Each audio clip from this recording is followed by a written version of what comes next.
It's a bit close, don't you think? So, Slightly intimate. so what's a real Patrice like? You, as we say in Dutch, you are falling with the door into the room. Falling with dough into the room.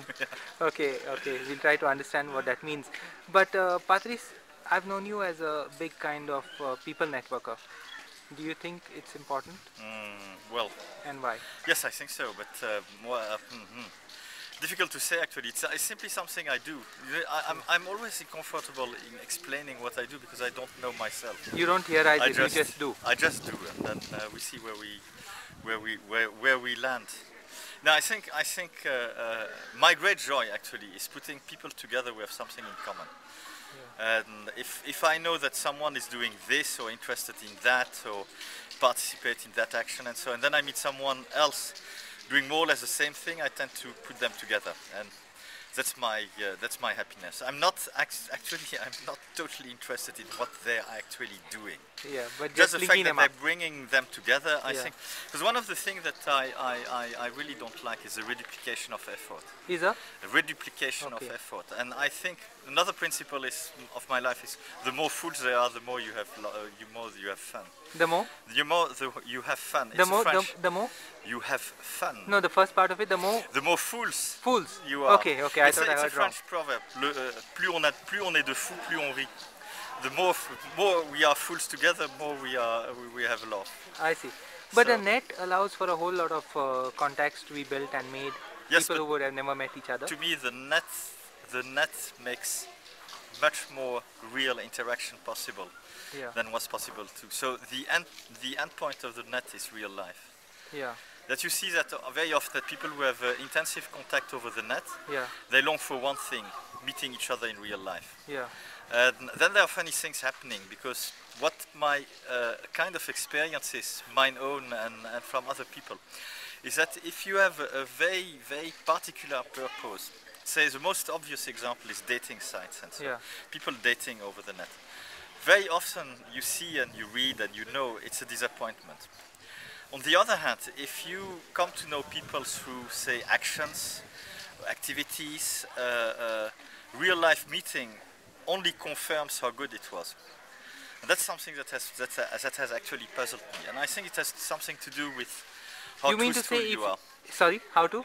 How trustful you are. Yeah, So if you go for something, you don't get it, and if you don't go for it, you get exactly. Kind of serendipity thing. And it's also, yeah, if you don't have what I would call ulterior motives, it. Yeah, meaning that you have an idea behind your head but you're not actually expressing it, yeah, then the net can be very tricky. On Yeah. the other hand, the net can make birds of the same feather flock together very easily. That's a big wonder of the net. You've been part of Hippies from Hell and things like that. How would you explain that group? Well, first we have to explain what hippies from hell are. Yeah, That's a covering word for the Dutch hackers. okay, Dutch hackers were, well, one of the hackers group, probably the most significant one, was called Hectic. yeah, And Hectic started the internet provider Access for All. And first it was called Hectic Network. And then the Hectic Access for All nexus became so obvious that they wanted to do something, be called something else. So out of that came Hippies from Hell. And that kind of very loose, very informal association of Dutch hackers was actually the only thing that is now really in existence is a mailing list. I And see. even that is less than what it used to be. Somehow the Dutch have a very predominant role in cyberspace. Yeah, well, had.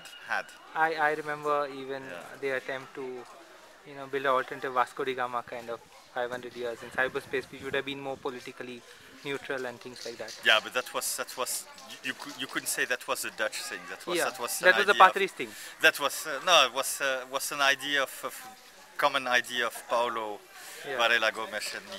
But And the idea was to avoid the political embarrassment Yeah, of yeah. Vasco da Gama and transfer. You know, the Portuguese had these descobrimentos. Actually, the Portuguese were much more outgoing and seafaring than the Dutch were. a little bit earlier than you all, but then you all kind of did more than them in that sense. Yeah, because we were earning money. But coming back to the point, I was trying to ask why does Holland have such a big impact on cyberspace? I think this is historical because Holland was.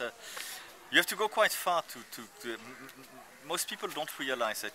In general, you must Yeah. realize that when things happen, they usually have a very long history.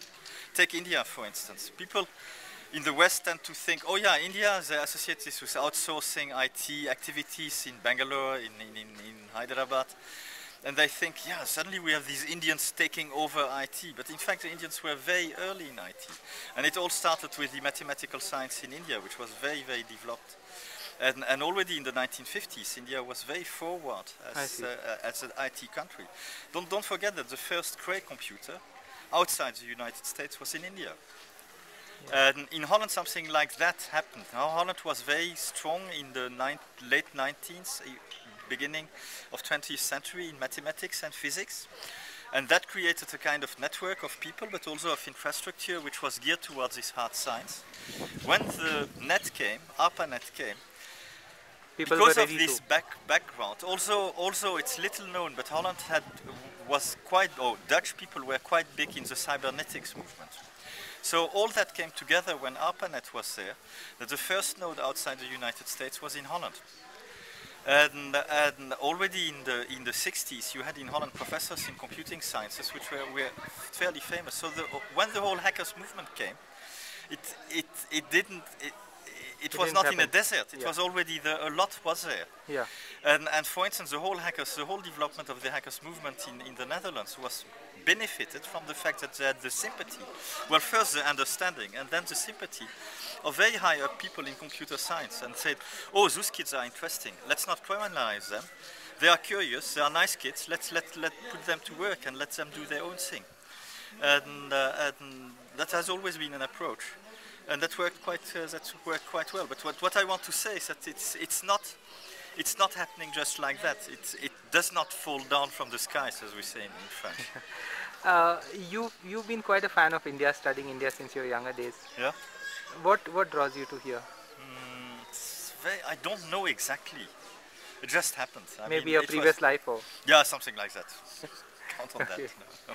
But can you tell us a little bit about your Indian research and things like that? Well, the thing is that Multinational. I came to India in first time in '74, and I went to Goa also. I see. Then in the late '70s, I applied for a scholarship, for an exchange scholarship to India, which was very easily to obtain for I see. Dutch people. There were no takers. There were five scholarships were offered every 2 years, Okay.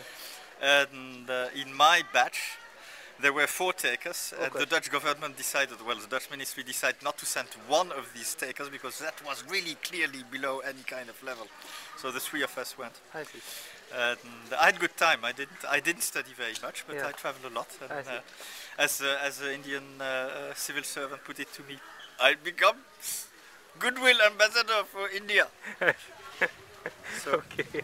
Okay. and then I kept coming back in the 90s. Yeah.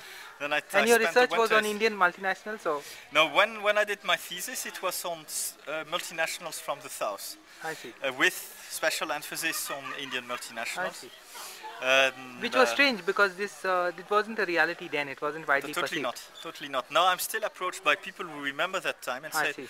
since Tata has taken over our ironworks, Yeah. and Mittal has taken over the French ironworks, and people come to me and say, "My God, you wrote about that 25 years ago." And then I said, "Well, yes, sort of, Yeah. but I never prophesied that it would happen." Okay. Okay. But which were the companies 25 years ago? Which were? Well, Tata actually was 25 years ago. Very few people remember that, but there was when I wrote my thesis, Tata had cornered a third of the world market in chips, What chips? for computer chips, Okay. which in those days were big I see. kind of things. I see. And no, there were a number of Indian companies abroad. My favorite was Mahindra Jeeps, I see. which were made in Greece and were run. It was a joint venture, Yeah. and the Greek part was run by a very funny character. I see. And well, I must say it was fun research. I It was really, I did it in a number of countries. I traveled over in Europe because of that. and I had a good time. Thanks a lot for giving us an insight into those days and also Yeah, a whole those lot of were the other issues. days. Thanks.